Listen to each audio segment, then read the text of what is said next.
পতন ও ডক্টর ইউনূসের নেতৃত্বে অন্তর্বর্তী সরকার দায়িত্ব নেবার পর শাহজালাল আন্তর্জাতিক বিমানবন্দরের নিরাপত্তা ব্যবস্থা ও যাত্রী সেবার বেশ কিছু পরিবর্তন এসেছে।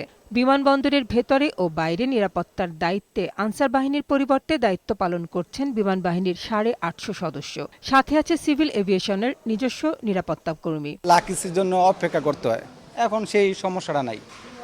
এখন যাইতেছি বই আইসে নগর সিল মারছে পড়ছি। সব দিক দিতে ভালো, পরিবেশ বা এটার সব দিক দিয়ে ভালো। প্লেনেও সার্ভিস ভালো দিয়েছে, এমনিতে কোনো সমস্যা হয়নি। যাত্রীদের জন্য টেলিফোন বুথ, হেল্প ডেস্কের ব্যবহারও বেড়েছে। বিশেষ করে বিমানবন্দর কর্মীদের সহযোগিতার মনোভাবে স্বস্তি জানান যাত্রীরা। 21 ইয়ার্স প্রবাসী লাইফে এমন রেসপেক্ট পাই নাই, ভালো ব্যবহার করছে। আমার কাছে যে সিমটা আছে এটা মালয়েশিয়ার সিম, এটাতে তো আর আমার বাড়িতে কথা বলতে পারবো না। তো এটা এয়ারবিটের ভিতরে যে সিস্টেমটা করছে এটা সুন্দর একটা সিস্টেম। ঢাকার বিমানবন্দরে যাত্রীদের লাগেজ কাটা, খোয়া যাওয়া আর হয়রানির অভিযোগ